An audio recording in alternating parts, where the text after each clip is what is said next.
Hi, my name is Lahvis, and I'm presenting today on our research called Understanding Differences in Seasonal Variation by U.S. State, Applications of the Falcon Curve. This is research that I've worked on along with Shivani Parikh, Dr. Jonathan Bunacore, Zainab Magavi, Dr. Parishar Salimifard, and Dr. Joseph Allen at the Harvard Chan School of Public Health in the Environmental Health Department. Building electrification is an essential component of full economy decarbonization pathways. The building sector is a major contributor of greenhouse gas emissions and air pollution through both consumption of electricity generated from the electrical grid and through direct on-site combustion of fossil fuels for energy. The building sector was directly responsible for approximately 13% of the total greenhouse gas emissions estimate for 2020, accounting for approximately 778 million metric tons of CO2 equivalent. The public health damages are enormous as well, as the mortality burden estimate from residential and commercial buildings alone in the US was between 26,000 and 34,900 deaths in 2017. And full conversion from combustion-based oil and natural gas energy sources to electric energy sources can, if electrification is met with renewable non-combustion energy, avert environmental and public health risks by promoting cleaner air, healthier people, energy security, and economic growth. Currently, most decarbonization pathway models that guide full economy decarbonization policies in the US are based on yearly variation in energy demand.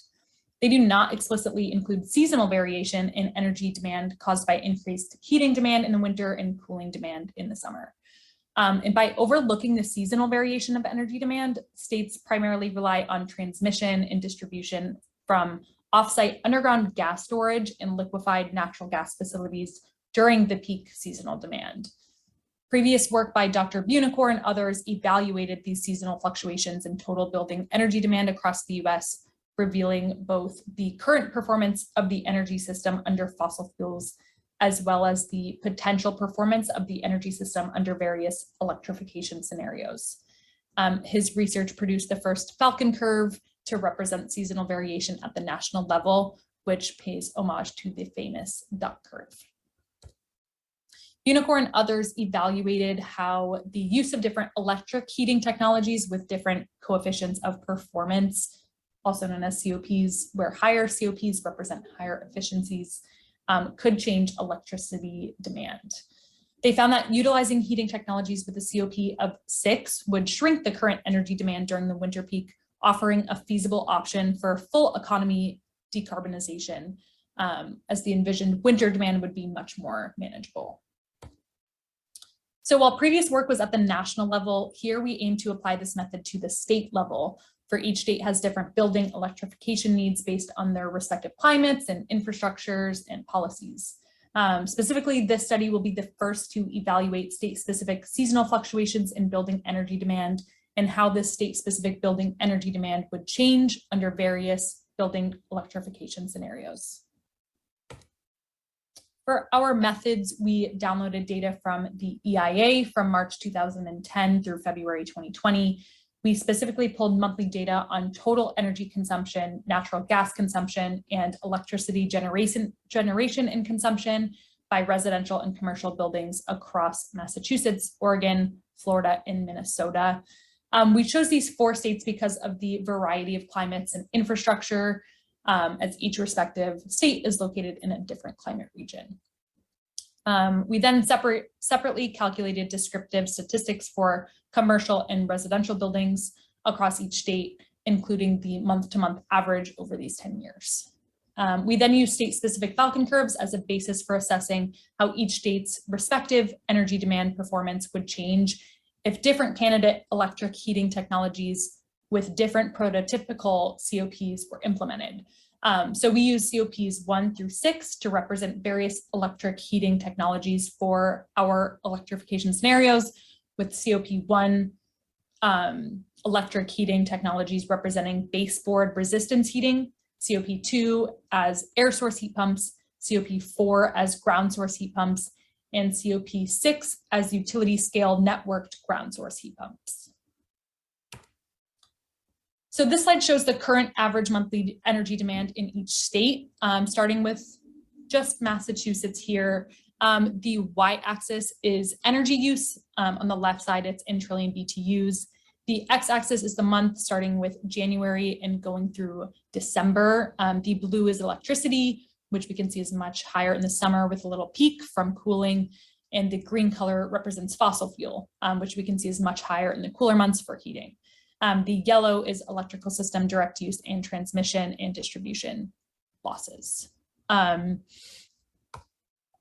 can now see all 4 states. It's important to note the scales here. Massachusetts and Minnesota both go up to 60 trillion BTUs. Florida, the scale goes up to 75, and Oregon goes up to 30. We can see that Minnesota and Massachusetts have similar extreme seasonal fluctuations in energy demand, as they have similar extreme seasonal fluctuations in their climates. And at the same time, Minnesota and Massachusetts have old infrastructure where the majority of buildings were constructed before the 1940s, meaning their building operations are heavily reliant on the fossil fuel system. We can see that Florida uses a large amount of electricity year-round with a high peak in the summer as opposed to the winter. Florida experiences subtropical climates, which necessitate little demand for heating during winter, but extreme demand for cooling during summer. And Oregon experiences a range of continental and Mediterranean climates, and thus has only moderate seasonal demand for heating and cooling during the winter and summer.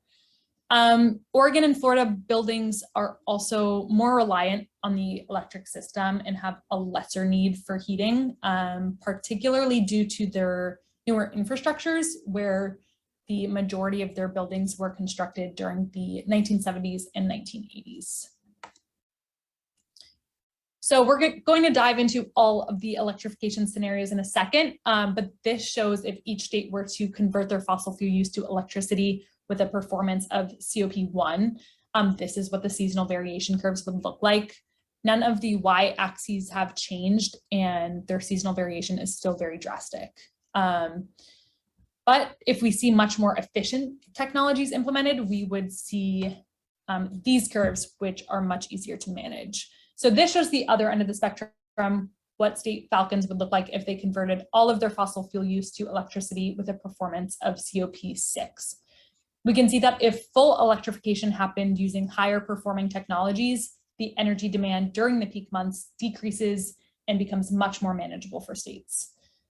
So the implementation of COP6 technologies would be the optimal scenario for Massachusetts, Oregon, and Minnesota, but for Florida, it actually was not the most optimal. So in this presentation, we're just going to be doing a deeper dive into the 5 electrification scenarios in Massachusetts because we're here. The first scenario is energy demand with 50% of the existing building fossil fuel use converted to electricity with a performance of COP1. The green represents the remaining fossil fuel, the yellow is electricity, and the purple is new electricity in the scenario. The next figure shows energy demand with all of the fossil fuel use converted to electricity with COP1, and towards the right, it goes up to COP6. There's an enormous seasonal fluctuation of 2.8 times if current fossil fuel use is met with COP1 electric heating technologies. This variation starts to flatten as you shift to the right.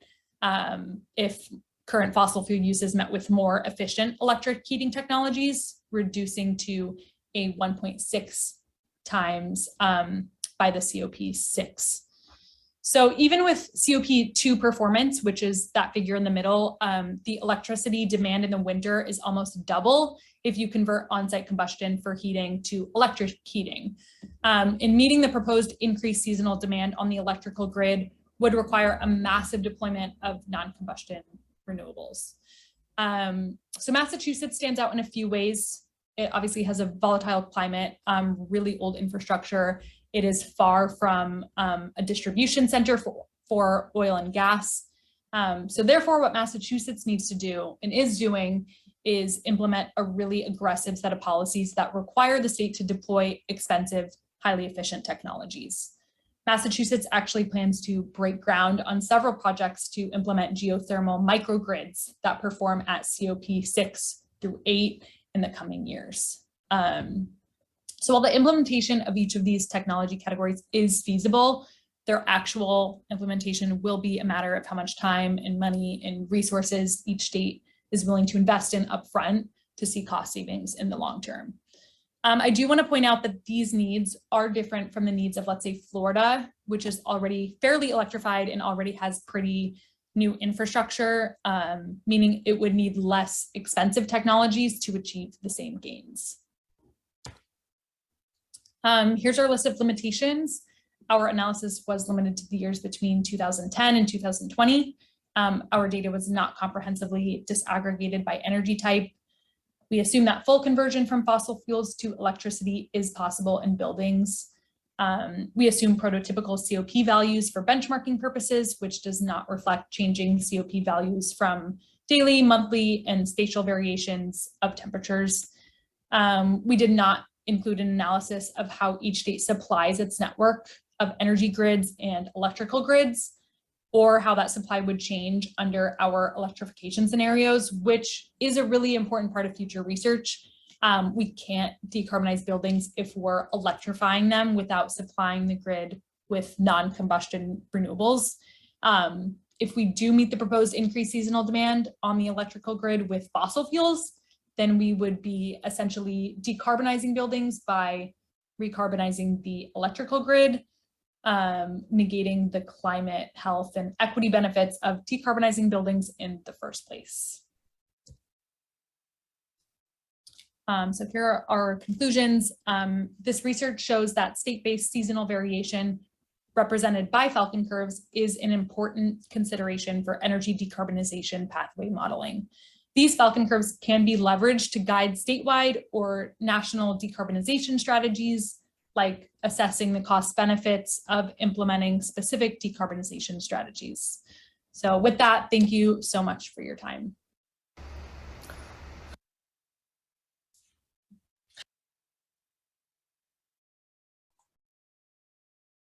All right.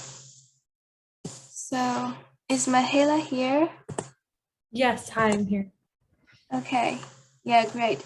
Excellent speech. And is there any questions raising from the audience? Or you can just type your question in the chat box.